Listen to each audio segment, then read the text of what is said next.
Hello, my name is Tristan Lee. I am currently a junior at Marquette University majoring in chemistry. In this video, I will be giving a breakdown of my dental admissions test or DAT exam last summer and some tips and tricks that allowed me to score a 27 academic average. Going into my timeline. So immediately after ending my spring semester, I studied about 7 to 10 hours every day from May 10th to my scheduled exam date on July 20th with DAT Bootcamp as my only resource. And that gave me about 10 full weeks to prepare for the exam. Between my freshman and sophomore year, I took General Chemistry 1 and 2, Organic Chemistry 1 and 2, General Biology 1 and 2, Physics 1 and 2, Cell Biology, Genetics, and Stats. General disclaimer, you only need to take courses for the sections covered on the DAT, which include General Chemistry, General Biology, and Organic Chemistry. Additional courses may briefly mention or cover relevant topics, but they are not needed. A little background on the exam. The DAT is a multiple choice exam scored on 3 different parameters, which include academic average, total science, and perceptual ability testing, all ranging from 1 to 30. Academic average, which is the most important score, is the average of all sections except the perceptual ability test, which includes quantitative reasoning, reading comprehension, biology, general chemistry, and organic chemistry, all rounded to the nearest whole number. Total science is the combined score of the biology, general chemistry, and organic chemistry sections. Scoring of total science is not an average of the 3 sections and utilizes its own scale. You're not penalized for guessing on the DAT, so it is encouraged to answer every question. There are multiple versions of each exam, and to account for differences in difficulty, raw scores on each section are scaled or equated. As a result, scoring is not linear. According to the DAT Bootcamp website, missing just 5 questions out of 30 on the general chemistry section resulted in a scaled score of 19 average performance. Missing 5 questions out of the 30 on the organic chemistry section resulted in a scaled score of 20. The difference between a 20 and a 25 is often just 2 questions. Beginning with the first section. So I scored a 25 on the biology section. To study, I would watch each of the biology videos, only taking written notes of concepts that I was not familiar with. If you don't like the slower pace of the videos, you can also read through the high-yield biology notes, which is a condensed PDF of all the topics that are covered in the videos. After watching the videos, I would answer both the BioBites and chapter question banks and take notes of the questions that I answered incorrectly or guessed correctly. As a whole, the biology section is not very difficult to understand, as many of the topics should have been covered extensively in your General Biology 1 and 2 courses. The difficulty is that there's a lot of information to remember. I recommend familiarizing yourself with Greek and Latin roots, as they are heavily utilized in the naming of biological structures, materials, and relationships. So breaking down words into recognizable prefixes and suffixes can make it easier to learn a lot of different terms. I would also use mnemonics or acronyms because the names of neurotransmitters, hormones, and organism classifications can get pretty jargony. There are some that are provided in the bootcamp videos that you can use, but the basis of mnemonics is that they're catchy, so feel free to make up your own. I scored a 30 on the general chemistry section, and to study, I would watch all of the chemistry videos and answer the chapter question banks, just as I would for the biology section. I was a TA for a General Chemistry 2 class at the end of my spring semester sophomore year, so I felt fairly comfortable with basic concepts of equilibrium, thermodynamics, solubility, and electrochemistry. In the exam, you're provided with an electronic periodic table. Familiarize yourself with reading a periodic table and be able to recognize relationships in trends such as atomic radius, strength of monoprotic acids, effective nuclear charge, and ionization energy. You may not be given a calculator, so practice your mental math. The values for given calculations are often meant to result in simple whole number answers and not long decimals or crazy fractions. There's a PDF that you can download from Bootcamp that contains all the equations you are responsible for knowing on the exam. I don't recommend trying to purely memorize the variables and constants of each equation. Instead, be able to look at the components of each equation and understand how they affect the calculated value. For example, understand how the combined gas law relates to the pressure, volume, and temperature of a sample gas, and visualize how manipulating a single factor would affect another. You can see how pressure and volume are inversely related, so increasing the volume of a gas at a constant temperature decreases its pressure. I scored a 26 on the organic chemistry section, and to study, I would watch all of the organic chemistry videos and also practice the arrow pushing mechanisms for the reactions that I was not familiar with.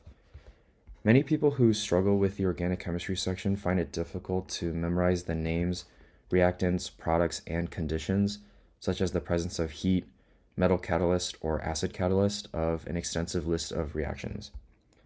I don't recommend simply memorizing the reactions, as this is a very inefficient use of your time and makes it much more difficult to remember all of them.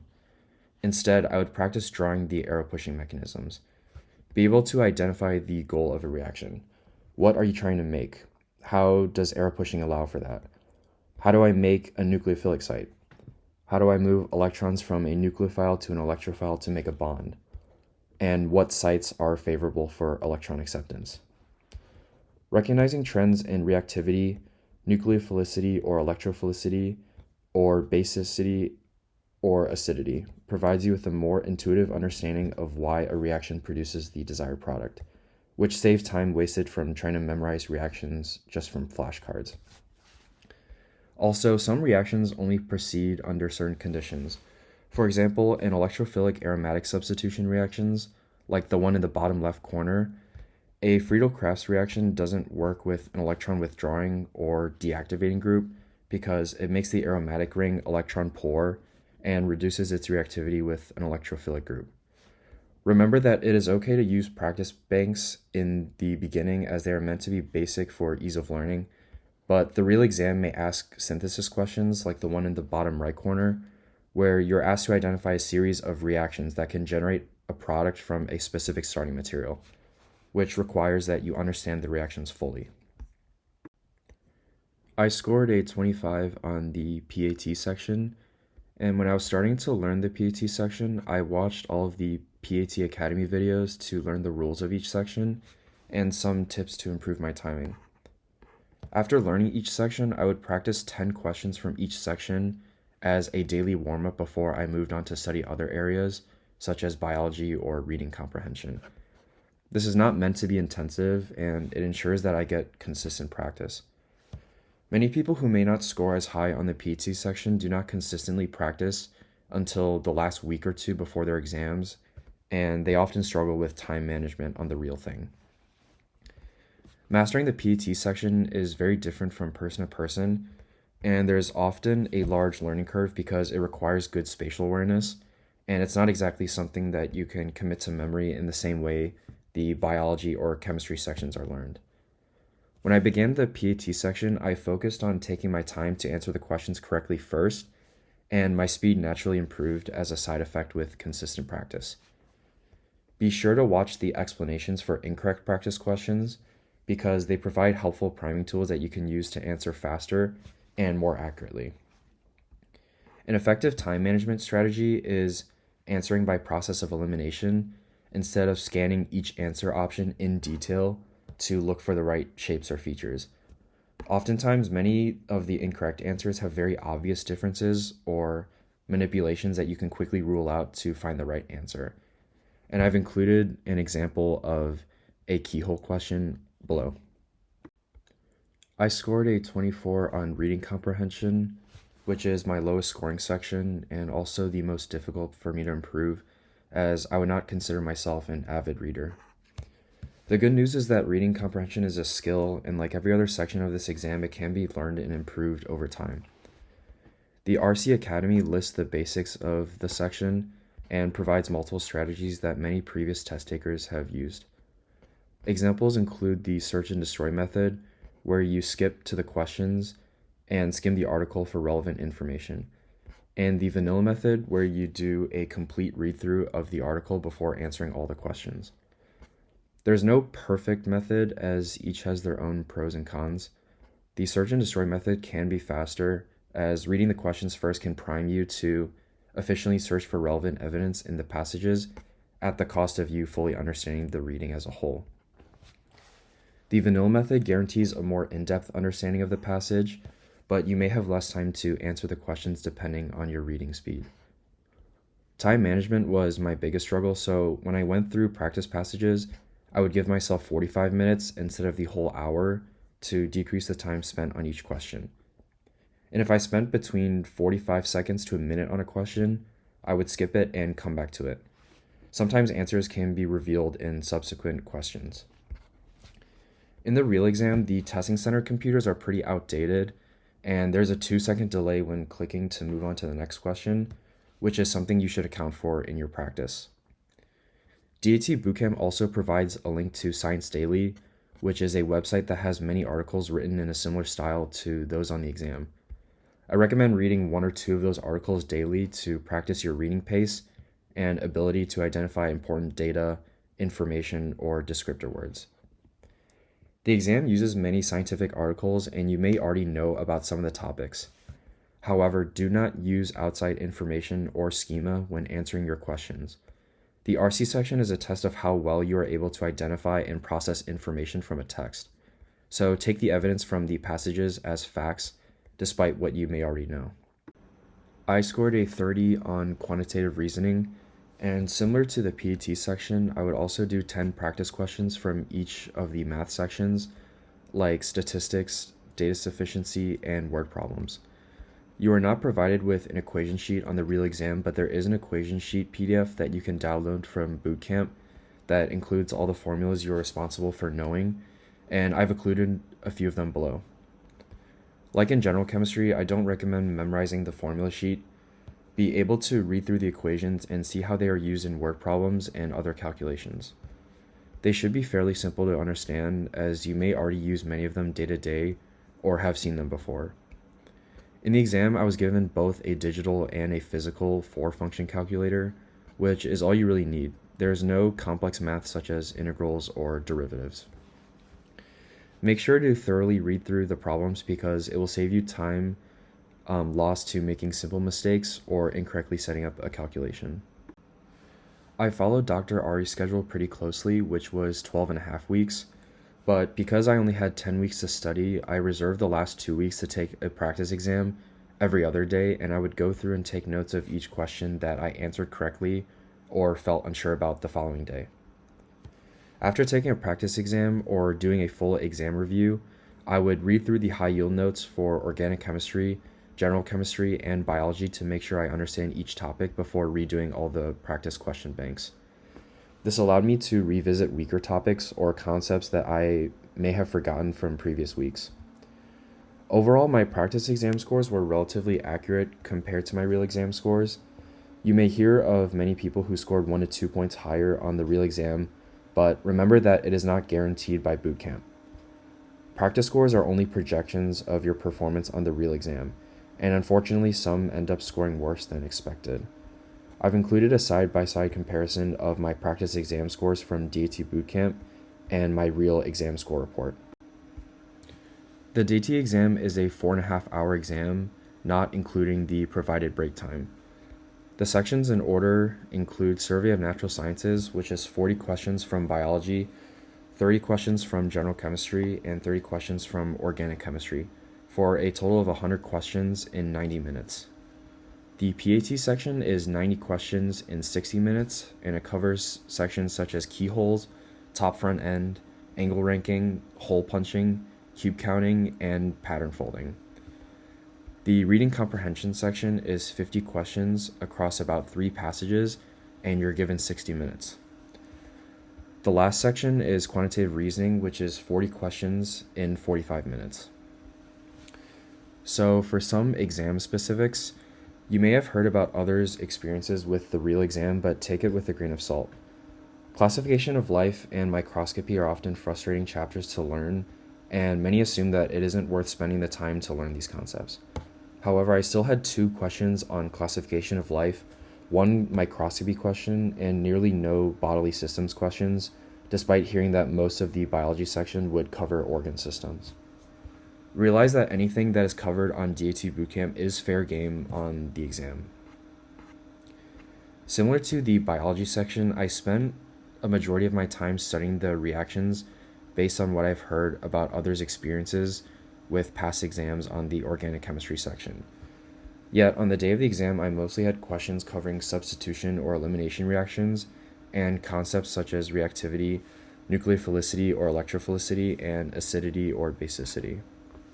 The concepts covered in the real exam for both the biology and organic chemistry sections were unexpected, but I wasn't disappointed because I felt that I prepared for them equally. For reading comprehension, I really keyed in on time management and paid close attention to the timer on my screen. I had mostly completed the section in about 45 minutes, making sure to skip difficult questions, and spent the remaining time on the few questions I was unsure about. The PAT and QR sections were fairly representative of the practice exams, and I was given my score immediately after finishing the QR section. Additional tips. Tip number 1, quality over quantity. The amount of information you have to know is very extensive, so take your time digesting the material so you can avoid having to constantly revisit past chapters or trying to relearn everything. Studying long hours does not equate to better results, and if that were the case, more people would study 15, maybe 20 hours every day. I studied about 7 to 10 hours every day, which may be considered long, but I tried my best to make the most of my time. During my prep, I was fortunate enough to not have a job or any other major responsibilities beyond studying for the DAT. Tip number 2, take handwritten notes in your own words. Although this is much slower than typing your notes, it tests your engagement with what you are hearing for the first time instead of passively copying something. And because it's slower, you're also forced to make note of important things. Tip number 3, adapt studying to your lifestyle. Be sure to maintain a healthy diet, sleep, socialize, and exercise daily. It's okay to take breaks because it's very rare that anyone can effectively study for 10 plus hours and retain what they're learning. I had a handful of days where I felt comfortable studying that long without breaking my focus or productivity. Do not pursue a high-performing score on the DAT at the expense of your physical and mental well-being. Tip number 4, study the day before. Many people who have taken the DAT before me have told me to avoid studying the day before the exam because you might psych yourself out. I still studied the day before, but made sure that it wasn't intensive at all. I felt that this helped me avoid breaking my focus right before the exam, and I wouldn't normally avoid studying the day before a final exam, so why do it for the DAT? Tip number 5, don't set studying goals based on time. If you allow yourself a predetermined time to learn a topic, you may be tempted to rush through or not actively engage with what you're learning. To avoid this mentality of letting the time pass, set goals based on topics learned and not time spent studying. Although some topics may require more time to learn, it's much better to set a goal to, for example, learn the digestive system by the end of the day than to inefficiently spend 8 hours having learned nothing well. Tip number 6, be honest with yourself. When you're answering practice questions, they can be marked green, yellow, or red to indicate your confidence on that topic. Don't leave questions marked green after guessing the correct answer because that can lead you to a false sense of readiness. Simply mark it yellow or red so that you can revisit challenging topics in the future. And focus on your weaknesses. Go through whole practice exams and make sure you understand why the right answers are right and why the wrong answers are wrong. This not only saves you time, but it gives you a targeted approach for how to improve your score. Tip number 7, use outside resources. When you register for DT Bootcamp, there's a Facebook group that you can join that contains every current and past DAT test taker. There are frequent updates from recent test takers describing their approaches and methodology to scoring in the upper 20s range.